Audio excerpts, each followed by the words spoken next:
Wallace Karia, rais wa shirikisho la mpira wa miguu Tanzania, anasema vitu vingine vinafanyika kwa utoto vya kijinga, sijui wanataka kutujaribu au kutupromoshia mpira wetu. Kama ni watu wamechoka kucheza mpira, basi wakaendelee na sinema zao. Mwisho wa kunukuu kile ambacho amekizungumza rais wa TFF bila kupepesa macho wakati akizungumzia dabi ya Kariakoo ambayo ilihairishwa. Rais wa shirikisho la mpira miguu nchini Tanzania, Wallace Karia, kauli yake hiyo imeweza kuzua gumzo mitandaoni, hasa kwenye Instagram na maeneo mengine, hasa kwa TikTok, baada ya kusambaa kwa maneno haya akiwazungumzia viongozi wa klabu ya Yanga. Nikumbushe tu kwamba wiki iliyopita tarehe 8 mwezi Machi mwaka 2025 ilikuwa siku kubwa sana ya mpira wa miguu nchini Tanzania, ambapo klabu kubwa mbili za mpira wa miguu zilikuwa zikikutana na mashabiki waliweza kufurika kwa wingi kwanza kuzishuhudia timu zao. Hapa namzungumzia mwenyeji wa mchezo huo alikuwa Young Africans, lakini pia akimkaribisha Simba Sports Club. Sasa baada ya mchezo huo kukatishwa, watu wengi ambao ni wadau wa soka nchini Tanzania tuweza kushuhudia maoni yao mbalimbali, kila mmoja akizungumza la kwake, lakini pia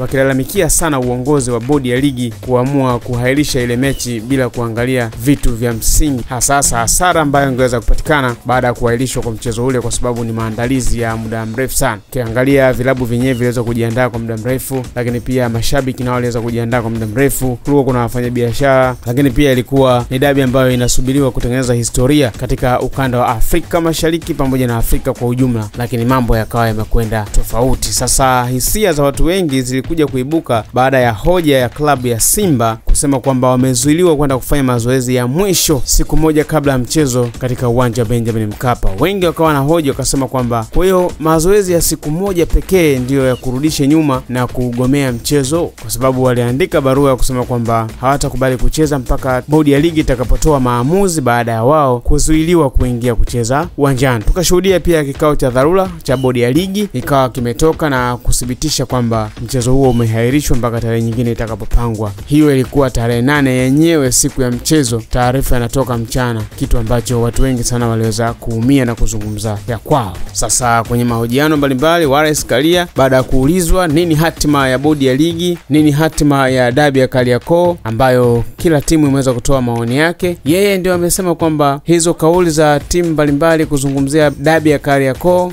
hususan watu wanasema ni Yanga ambayo imesema haitocheza tena, rais anasema ni vitu vya kitoto, watu warudi kwenye sinema zao.